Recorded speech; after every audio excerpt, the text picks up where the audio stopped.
Bonjour Juliette Mantelet. Bonjour. Alors vous êtes notre auteur du Guide Londres, vous vivez à Londres depuis un petit moment déjà, et là vous vous trouvez dans un quartier de Londres, je ne sais pas trop lequel, vous êtes où? Alors, je suis dans un quartier pas très touristique, c'est pour ça. Je suis à Newington Green, donc c'est dans le quartier de Highbury. C'est une petite place avec ce petit parc au centre et plein de petits cafés autour. Donc là, je suis dans un des petits cafés et c'est vraiment un endroit peu touristique et très sympa. Mhm. Et pour nos lecteurs du Petit Futé Londres, alors, quel bon plan vous avez à recommander? Peut-être à commencer par les balades. Alors, il y a beaucoup de balades à Londres, mais moi, il y en a une que j'adore et qui est un peu pas très connue encore, c'est le Regent's Canal. Donc, c'est un canal qui a été fondé dans les années 1820 pour servir de voie navigable et commerciale. Mais ça a été réhabilité depuis 10 ans et on peut se balader vraiment dans la nature. Il y a des Anglais qui font leur jogging, c'est très sympa. On passe au milieu du Regent's Park, de Camden. Ça traverse vraiment Londres d'est en ouest, donc c'est vraiment une super balade et c'est vraiment dans la nature. Donc on oublie un peu qu'on est dans la ville, mais c'est vraiment superbe et très pittoresque. Mhm. Et pour manger alors, parce que ça creuse la balade, vous recommandez d'aller où après? Justement, le long du canal, il y a plein de ce qu'on appelle des gastropubs. Donc, c'est vraiment l'adresse londonienne. C'est un pub avec son ambiance conviviale, ses bières, ses cidres, mais où on sert une cuisine presque gastronomique. Donc, il y en a un qui s'appelle The Harwood Arms à Fulham et c'est le seul pub étoilé de la ville au Michelin. Et on y mange le Sunday roast, donc ces plats d'agneau et de poulet rôti qui sont typiquement londoniens et qu'on mange le dimanche midi avec ses amis au pub. Mhm. Et pour sortir alors, est-ce qu'il y a un autre endroit que vous conseillez, qui est peut-être connu ou moins connu à Alors, Londres? à Londres, j'adore les markets. Il y en a plus de 200 dans la ville, mais le problème, c'est qu'ils sont souvent fermés le soir. Donc, je vous conseille le Mercato Metropolitano. Pour ceux qui connaissent, c'est un peu l'équivalent du Time Out Market de Lisbonne. Donc, c'est plein de petits stands de nourriture, de boissons. Donc, il y a du gin anglais, par exemple.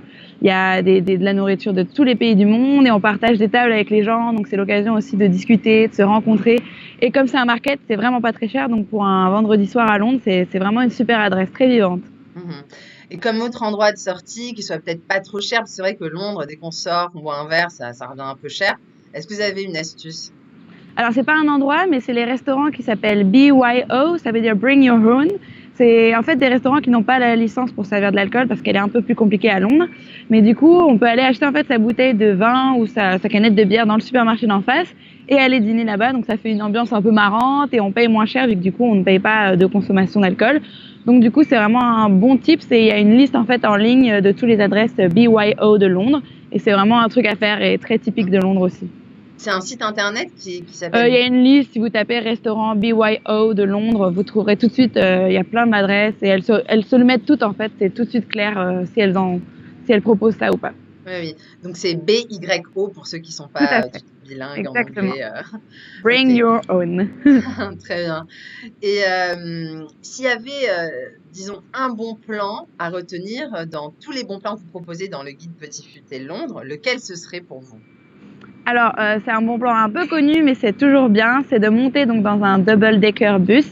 Donc, vous vous mettez au deuxième étage, la place tout devant, et vous parcourez tout le long. Donc, ça coûte juste 1,50 £ le trajet, d'1 h 30.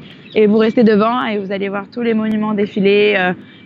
Les bus circulent tard, donc vous pouvez faire ça la nuit, le jour, c'est vraiment super. Et du coup, c'est moins cher que toutes les attractions de Londres, donc c'est vraiment top. Ah oui, c'est vraiment un bon plan, pas cher ça, hein. Ouais, et puis c'est juste ultra typique, les bus rouges, voilà quoi. Ah oui, c'est vrai, c'est l'image carte postale qu'on a tous de Londres. Exactement, et qu'on aime bien quand même si c'est touristique. Et s'il y avait un objet qui, peut-être un vêtement, un produit qui symboliserait la ville pour vous, la ville de Londres, lequel ce serait? Alors évidemment, quand on pense à Londres, on pense au thé, mais pour moi, il y a quelque chose de beaucoup plus typique, ce sont les vêtements vintage, donc comme cette veste-ci, qui a été customisée Ah, du coup par une artiste. ah, sympa. Et Vous même pouvez la cette montrer veste un petit aussi. peu plus là, on Oui, la voit pas très bien. hop, Levez-la, levez-la. Voilà, très jolie. c'est Ah une oui. veste en jean comme ça, et en fait, c'est une veste vintage, donc en plus c'est écologique puisque c'est des produits à qui on donne une deuxième vie, et on en trouve plein donc dans les marchés de l'Est, donc à Brick Lane, à Old Spitalfields, et souvent ils sont aussi customisés par des artistes qui rajoutent une petite touche artistique en plus, et c'est vraiment des vêtements pas très chers vu que c'est du vintage, et pour moi voilà, Londres c'est le punk, le rock and roll, le vintage, donc pour moi c'est vraiment l'objet à ramener et qu'on garde un peu toute sa vie parce que c'est des pièces hyper solides quoi. Mhm. Et ça coûte combien une veste comme ça pour donner une idée aux lecteurs? Alors celle-là, elle est customisée, donc elle est un peu plus chère, mais par exemple celle-là, je l'ai aussi trouvée dans un market à 30 pounds, alors que c'est une veste presque neuve, donc voilà, c'est vraiment pas très cher. Mhm, en effet.